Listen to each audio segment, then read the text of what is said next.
مہینہ آقا نامدار صلی اللہ علیہ وسلم کے تبسم اور ان کے وسیلے سے ان کی گنہگار امت کے لیے ایک امید کی سہر ہوتی ہے، ان کے لیے ایک بڑی امید ہوتی ہے۔ یہ رمضان مبارک کا مہینہ ایسا مہینہ ہے کہ سال کے 12 مہینوں میں گنہگار امت کو اتنی آس اور امید نہیں ہوتی جتنی امید اور آس اس ماہ مبارک میں لگ جاتی ہے،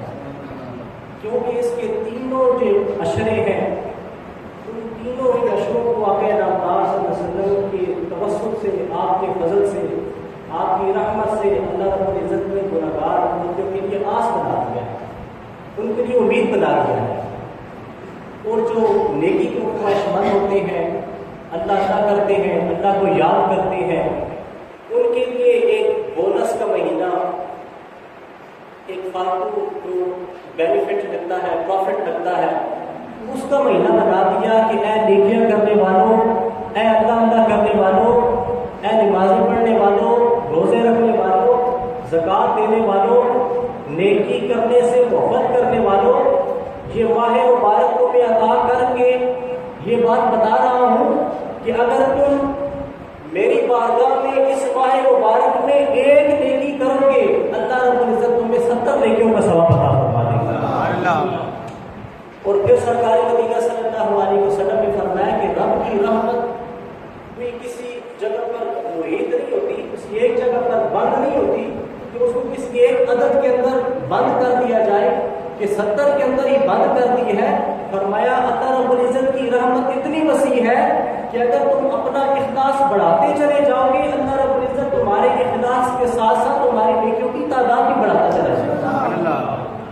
تمہارا اللہ رب العزت ہمیں وہ ماہ مبارک نصیب فرمائے، اس کی عزت و تکریم کرنا، اس کی جو معاملات ہیں ان کو احسن طریقے سے بنانے کے اللہ رب العزت ہم سب کو توفیق و ہمت عطا فرمائے۔ میں نے آپ کے سامنے قرآن مجید فرقان حمید میں سے ایک آیت مقدسہ کا کچھ حصہ تلاوت کرنے کا شرف حاصل کیا ہے، اور یقین مانیے کہ آج کے دور میں جتنے بھی مسائل ہیں، ہر شخص پریشان ہے،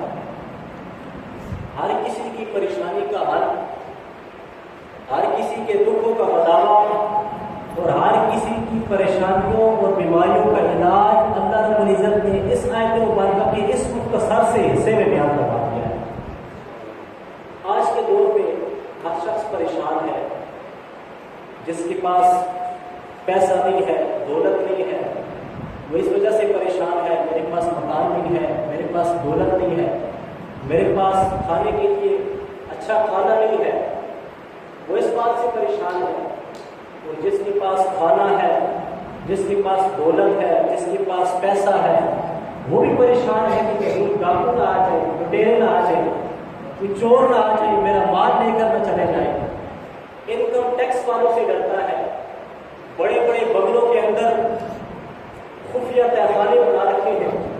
کہ جب کوئی انکم ٹیکس والے آئے تو وہاں پر چھپنے کی جگہ مل جائے۔ تو اب فرض یہ کہ جس کے پاس دولت ہے وہ بھی پریشان ہے، جس کے پاس دولت نہیں ہے وہ بھی پریشان ہے۔ جس کو اللہ رب العزت نے اولاد عطا فرمائی ہے، اس کو بیٹا دے دیا، بیٹی نہیں دی، وہ پریشان ہے کہ میرے پاس بیٹی نہیں ہے۔ جس کو بیٹی دے دی وہ پریشان ہے میرے پاس بیٹے نہیں۔ اور جس کو کچھ بھی نہیں دیا وہ اور بھی زیادہ پریشان ہے کہ اللہ نے مجھے اولاد نہیں عطا فرمائی۔ تو دل کا چین اور سکھ نہیں ہے، کسی کو خوشی میسر نہیں ہے، سب پریشان ہیں۔ جس کو اولاد دے دی ہے، بیٹا بھی دے دیا، بیٹی بھی دے دی، وہ اس وجہ سے پریشان ہے کہ میری اولاد نافرمان ہے، میرا کہنا نہیں مانتی، وہ اس وجہ سے پریشان ہے۔ تو جس کی اولاد فرما بردار بھی ہے، جس کے پاس بیٹا بھی ہے، بیٹی بھی ہے، وہ اس وجہ سے پریشان ہے کہ میرے پاس اولاد تو موجود ہے، میری فرما بردار بھی ہے، لیکن ان کی اچھی پرورش کے لیے، ان کی اچھی تعلیم کے لیے میرے پاس وسائل نہیں ہیں۔ جس کے پاس اچھی تعلیم کے لیے وسائل ہیں وہ بھی پریشان ہے کسی اور وجہ سے۔ تو الغرض یہ کہ ہر کوئی اس دنیا کے اندر پریشان ہے، اللہ رب العزت سے پوچھا کہ یا اللہ، دنیا کے اندر جس طرف جاتے ہیں سبھی پریشان ہیں، تو یا اللہ اس پریشانی کا حل کیا ہو؟ یہ لوگ تیرے بندے پریشان ہیں، جس کے پاس اولاد ہے وہ بھی پریشان ہے، اولاد نہیں ہے وہ بھی پریشان ہے، جس کے پاس دولت ہے وہ بھی پریشان ہے، جس کے پاس دولت نہیں ہے وہ بھی پریشان ہے۔ اللہ رب العزت نے قرآن مجید کو نازل فرما کر یہ اعلان فرمایا ہے کہ اپنی کسی بھی پریشانی کا حل ڈھونڈنا ہو قرآن مجید سے رجوع کر دیں۔ آج تو ہم قرآن مجید سے رجوع نہیں کرتے۔ صحابہ کرام حضرت عباس رضی اللہ تعالیٰ عنہ حضور پاک صلی اللہ علیہ وسلم کے چچا ہیں، اور وہ آپ صلی اللہ علیہ وسلم کے ایسے چچا ہیں کہ اللہ رب العزت کے پیارے حبیب نے فرمایا کہ جب تمہارے پاس بارش نہ ہو رہی ہو، جس طرح سے اکثر ہوتا ہے 5 سالی آ جاتی ہے بارش نہیں ہوتی، فرمایا کہ تم میرے اس چچا عباس کے وسیلے سے دعا کرو، اللہ تمہیں ضرور بارش عطا فرمائے۔ وہ حضرت عباس رضی اللہ تعالیٰ ان کے بیٹے حضرت ابن عباس رضی اللہ تعالیٰ جو مفسر اعظم ہے، سب سے پہلے قرآن مجید کی تفسیر کرنے والے ہیں، حضرت ابن عباس رضی اللہ تعالیٰ، وہ فرماتے ہیں کہ اللہ نے جو قرآن مجید ہمیں عطا فرمایا ہے اس کے اندر اتنی وسعت ہے کہ جب میرے جانور کی نکیل بن جاتی ہے، میرے اونٹ کی نکیل بن جاتی ہے، میں نے اس کو بھی تلاش کرنا ہوتا ہے، قرآن سے تلاش کرنا۔ ایک جانور ہے، اس کے ناک کے نکیل نہیں پڑی ہوئی، وہ انسان کے قابو میں نہیں آتا۔ فرماتے ہیں کہ میں نے وہ نکیل بھی تلاش کرنی ہو، میں اللہ رب العزت کے قرآن سے رجوع کر لیتا ہوں۔ آج ہم اپنا حال دیکھ لیں، جو ابن عباس فرماتے ہیں کہ میں قرآن سے رجوع کرتا ہوں کہ اللہ رب العزت اب نکیل جو ہے وہ قرآن مجید کے اندر کتنی ہوگی وہاں سے مل جائے گی۔ اس کے بتانے کا مقصد یہ ہے کہ مجھ سے وہ کون سی غلطی ہو گئی ہے، مجھ سے وہ کون سی لفزش ہو گئی ہے کہ اللہ رب العزت نے مجھے اس مصیبت میں ڈال دیا، مجھے اللہ نے اس مصیبت میں ڈال دیا، مجھ سے کون سی غلطی ہو گئی ہے۔ تو آج ہم بھی جب ہم پر مصیبت آئے تو قرآن مجید سے رجوع کریں کہ ہم سے کون سی ایسی غلطی ہو گئی، کون سا ایسا گناہ ہو گیا کہ اللہ رب العزت نے ہمیں اس آزمائش میں ڈال دیا۔ تو میں آج کر رہا تھا کہ ہم نے قرآن سے پوچھا کہ ہر کوئی پریشان ہے، ان کے دکھوں کا مداوع کیا ہے، تو اللہ رب العزت کے پاک قرآن دارین کتاب قرآن مجید فرقان حمید ہمیں کہتی ہے کہ اے دولت کے اندر اپنا سکون تلاش کرنے والوں، اے بڑے بڑے بنگلوں اور کوٹھیوں کے اندر اپنے دل کی خوشی اور راحت اور سکون اور چین اور اطمینان تلاش کرنے والوں، تمہارا چین اور سکون نہ دولت میں ہے نہ غربت میں ہے، تمہارا چین سکون نہ اولاد کے ہونے میں ہے نہ بے اولادی میں ہے۔ اللہ رب العزت نے فرمایا الا بذکر اللہ تطمئن القلوب، تمہارے دلوں کا چین اور سکون اور اطمینان اللہ کے ذکر میں پوشیدہ ہے۔ اللہ کا ذکر کرتے جاؤ گے، اللہ تمہیں دل کا اطمینان اور چین عطا فرماتا جائے گا۔ جب انسان اللہ کے ذکر سے دور ہو جاتا ہے تو اس کے اوپر بہت زیادہ مشکلات آ جاتی ہیں، پریشانیاں آ جاتی ہیں۔ اور ایک اور بات، آج ہر شخص پریشان ہے، انتہائی پیسہ ہونے کے باوجود ہر کسی کا یہی رونا ہوتا ہے کہ پوری نہیں پڑتی، جس کی 1 لاکھ روپے کی انکم ہے وہ بھی کہتا ہے پوری نہیں پڑتی۔ یعنی انسان کی جو معیشت ہے، جو اس کی انکم ہے وہ آ بھی رہی ہے لیکن پوری نہیں پڑ رہی، اس کی وجہ کیا ہے؟ قرآن مجید سے پوچھے۔ قرآن کہتا ہے وَمَنْ أَعْرَضَ عَنْ ذِكْرِي فَإِنَّ لَهُ مَعِيشَةً ضَنْكًا، کہ جو کوئی بھی اللہ کے ذکر سے اعراض کر لے، اللہ کے ذکر سے منہ کو پھیر لیتا ہے، تو فَإِنَّ لَهُ مَعِيشَةً ضَنْكًا، ہم اس کی معیشت کو تنگ کر دیتے ہیں، ہم اس کی معیشت کو جگڑ لیتے ہیں، ہم اس کی انکم کو جگڑ لیتے ہیں، پکڑ لیتے ہیں، اس کو ہم تنگ کر دیتے ہیں۔ پھر کیا ہوتا ہے کہ اس کی انکم تو بہت زیادہ ہوتی ہے لیکن اس کی پوری نہیں پڑ رہی۔ تو اس بات کو بھی اپنے دل کی تختی پر لکھنے کی ضرورت ہے، اس بات پر فکر کرنے کی ضرورت ہے کہ وَمَنْ أَعْرَضَ عَنْ ذِكْرِي، کہ اللہ رب العزت کے جو ذکر ہے، اب اللہ رب العزت کا ذکر کیا ہے؟ یہ بات ہوگی کہ جو اللہ کے ذکر سے منہ پھیرے گا، جو اللہ کے ذکر سے منہ پھیرتا ہے، ہم اس کی معیشت کو تنگ کر دیتے ہیں، ہم اس کا سورس آف انکم تو بہت زیادہ ہوتا ہے لیکن اس کی پوری نہیں پڑنے دیتے، اس کی پوری نہیں پڑتے، وہ ہر وقت کمی ہی اس کو رہتی ہے۔ تو پوچھا کہ ذکر کیا ہے؟ اللہ رب العزت نے قرآن مجید میں اس کا جواب خود ہی عطا فرما دیا، فرمایا کہ انا نحن نزلنا الذکر وانا لہ لحافظون۔ فرمایا کہ ذکر کے بارے میں پوچھنے والوں ہمارا ذکر کیا ہے؟ فرمایا کہ ہمارا سب سے جو افضل ذکر ہے وہ یہ قرآن مجید ہے۔ قرآن مجید کو ذکر فرمایا کہ ہم نے اس ذکر کو نازل فرمایا، انا نحن نزلنا الذکر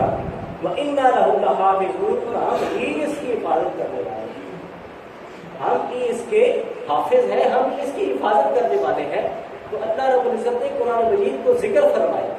تو ہمیں اس ذکر کے ساتھ اپنا رشتہ اور جو تعلق ہے اس کو مضبوط کرنے کی ضرورت ہے۔ جب ہم قرآن مجید کے ساتھ اس ذکر کے ساتھ اپنا رشتہ اور تعلق مضبوط کر لیتے ہیں تو رب کا یہ قرآن، یہ ذکر ہمیں بھی اپنی طرف سے وفا کی یقین دہانی کرواتا ہے۔ کہتا ہے کہ مجھ سے اپنا رشتہ مضبوط کرنے والوں، ہر بات میں مجھ سے رجوع کرنے والوں، میرے ساتھ اپنا تعلق مضبوط کرنے والوں، مجھ سے وفا کرنے والوں، جب تم مجھ سے وفا کرو گے تو پھر میں تم سے ایسی وفا کروں گا کہ قبر میں جب تم اکیلے ہوں گے میں قرآن وہاں تک پہنچاؤں گا۔ کل محشر میں جب سورج سوا نیزے پر ہوگا، زمین تپ رہی ہوگی تانبے کی طرح، وہاں پر تم اکیلے ہوگے، وہاں پر ہر کوئی شخص نفسا نفسی کا عالم ہوگا، وہاں پر قرآن کہتا ہے کہ وفا کرنے کے لیے میں پہنچ جاؤں۔ پھر کہا کہ اگلا بڑا مشکل مرحلہ ہے میزان کا، جب تمہارے اعمال تولے جائیں گے، تمہاری نیکیاں تولی جائیں گی، تمہارے گناہ تولے جائیں گے، جس کی نیکیوں کا پلڑا بھاری ہوگا اس کو اس کا نامہ اعمال اور رزلٹ جو ہے وہ اس کے دائیں ہاتھ میں دے دیا جائے گا، اور جس کے برے اعمال زیادہ ہوں گے، جو فیل ہو جائے گا، اللہ رب العزت اس کا نامہ اعمال بائیں ہاتھ میں دے گا۔ ایک تو دوزخ کی اس کو جو مل رہی ہے سرٹیفکیٹ، وہ تو الگ بات ہے، جہاں پر اس امت کے لوگ موجود ہیں، سارے نبیوں کی امت کے لوگ موجود ہیں، ان لوگوں کے سامنے کتنی بڑی شرمساری کی بات ہے۔ ہمارے لیے جو شرمساری کی بات ہے، سب سے حضور پاک صلی اللہ علیہ وسلم کا خیال کرنا چاہیے کہ جب باقی امتوں کے نبی کھڑے ہوئے ہوں گے۔ مجھے ایک واقعہ یاد آ جاتا ہے پاکستان بننے سے پہلے کا، کہ ایک عیسائی تھا، وہ بادشاہی مسجد کا وزٹ کرنے کے لیے آیا، تو باہر ایک مسلمان فقیر بیٹھا ہوا تھا جو مانگ رہا تھا۔ آپ نے پہلے یہ سنا ہوگا، بطور تذکیر دوبارہ عرض کرتا ہوں کہ وہ عیسائی جب اس مسجد کے دروازے سے گزرا تو اس کا پرس وہاں پر گر گیا مسجد کے دروازے پر۔ تو وہ مسلمان بھکاری بیٹھا ہوا تھا، اس نے وہ پرس اٹھا لیا کہ اب یہ عیسائی واپس آئے گا، اس کو میں واپس کر دوں گا۔ لیکن وہ عیسائی اندر گیا، اس نے وزٹ کیا، سرکاری طور پر آیا ہوا تھا، بڑا ان کا تھا اتھارٹی والا کوئی آفیسر تھا، تو وہ کسی اور دروازے سے باہر نکل گیا، یا شاید وہیں سے نکلا ہوگا، اس کی نظر نہ پڑ سکی۔ تو وہ مسلمان بھکاری وہاں پر بیٹھا رہا، 1 سال انتظار کیا، 1 سال وہاں پر بیٹھا رہا، روز آ جاتا بیٹھتا، اس کا انتظار کرتا۔ 1 سال کے بعد وہ عیسائی آفیسر دوبارہ وزٹ کے لیے آیا۔ جب وہ مسجد کے دروازے پر پہنچا تو مسلمان بھکاری کھڑا ہو گیا، اس نے اس عیسائی کو روکا اور کہنے لگا کہ پچھلے سال تم یہاں سے گزرے تھے،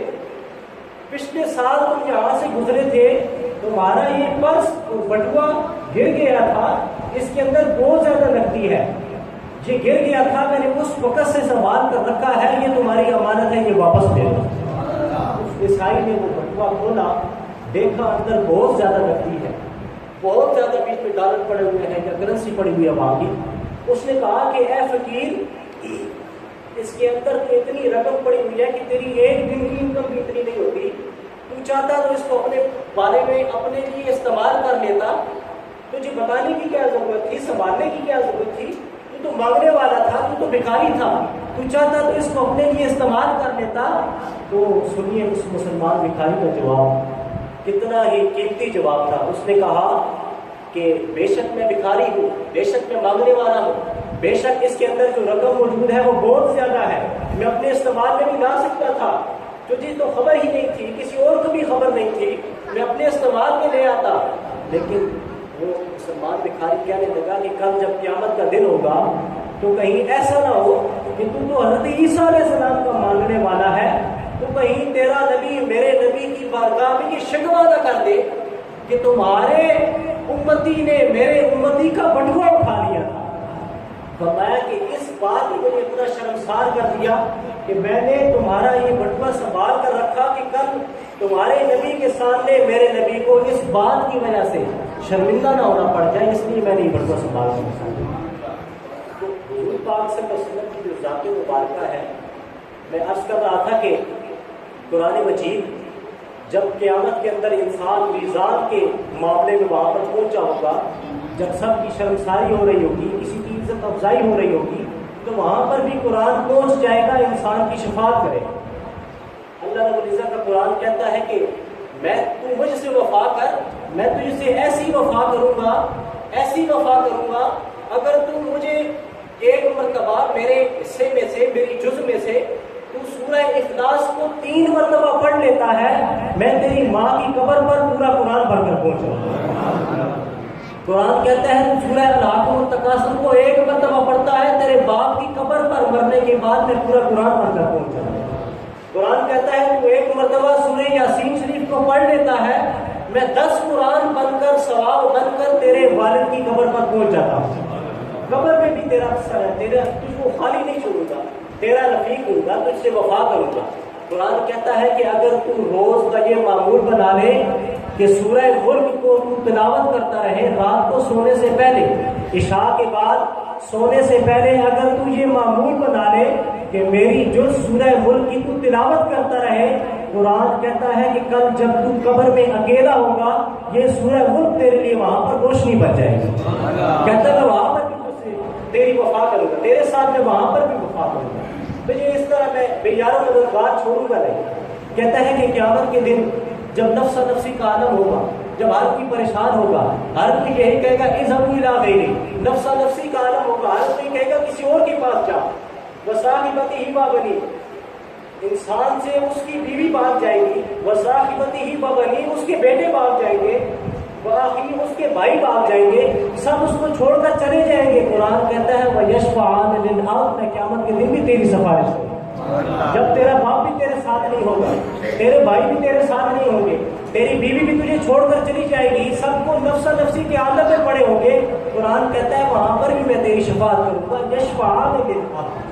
قرآن اور رمضان انسان کی وہاں پر بھی شفاعت کریں گے۔ ضرورت اس کام کی ہے کہ ہم قرآن مجید سے اپنے رشتے کو جوڑ کر رکھیں، اس ذکر کے ساتھ جب ہم مضبوط رہیں گے، اس ذکر کے ساتھ اپنے رشتے کو مکمل رکھیں گے، تو یہ وفا کا جو سلسلہ ہے، وفا کا جو فائدہ ہے، یہ تو ہے ہی ہے آلریڈی۔ قبر میں بھی وہ وفا کرے گا، حشر میں بھی وفا کرے گا، میزان میں بھی وفا کرے گا، قیامت میں جنت تک چھوڑ کر آئے گا۔ قرآن کہتا ہے تو مجھ کو حفظ کر دے، تو مجھے یاد کر دے۔ قرآن کہتا ہے کہ تیری شان تو برابر، تیری شان تو بہت اونچی ہے، تو نے مجھے یاد کر لیا ہے۔ قرآن کہتا ہے کہ تیرے باپ کے سر پر میں ایسا نورانی تاج قیامت کے دن سجاؤں گا کہ جس کو دیکھ کر نبی بھی رش کرے۔ سرکار مدینہ کے حدیث مبارکہ ہے، سماعت فرمائیے، سرکار فرماتے ہیں کہ قیامت کے دن جب حفاظ کے والدین کے سروں پر اللہ رب العزت جب عزت اور رفعت کا تاج سجائے گا، تو اس تاج کی روشنی اتنی زیادہ ہوگی کہ اس کے سامنے سورج اور چاند کی روشنی مانگ پڑ جائے گی، اور میں اس کی روشنی اتنی زیادہ ہوگی۔ اور پھر آگے فرمایا کہ ان لوگوں کو جب وہ دیکھیں گے، نیک لوگ اللہ کے دیکھیں گے، تو وہ پوچھیں گے کہ یا اللہ یہ کوئی نبی ہے جنہوں نے تاج پہنا ہوا ہے؟ اللہ فرمائے گا یہ نبی نہیں ہے۔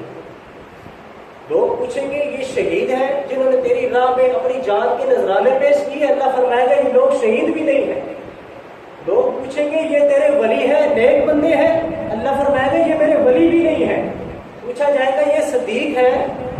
رب فرمائے گا یہ صدیق بھی نہیں ہے۔ پوچھا جائے گا یہ صحابہ ہے؟ رب فرمائے گا یہ صحابہ بھی نہیں ہے۔ لوگ حیرت سے پوچھیں گے کہ یا اللہ یہ نبی بھی نہیں، ولی بھی نہیں، صحابی بھی نہیں، تیرے نیک بندے بھی نہیں، تو ان کے سروں پر تم نے اتنی عظمتوں والے تاج سجا دیے؟ اللہ فرمائے گا کہ ہاں ان کے سروں پر میں نے عظمتوں والے تاج سجا دیے، اور یہ نبی بھی نہیں ہے، ولی بھی نہیں ہے، صحابی بھی نہیں ہے، یہ میری امت کے وہ گنہگار لوگ ہیں جنہوں نے اپنے بچوں کو مدرسے میں بھیجا، مدرسے کے قاری نے ان کے بچوں کو رب ذوالجلال کے قرآن کا حافظ بنا دیا۔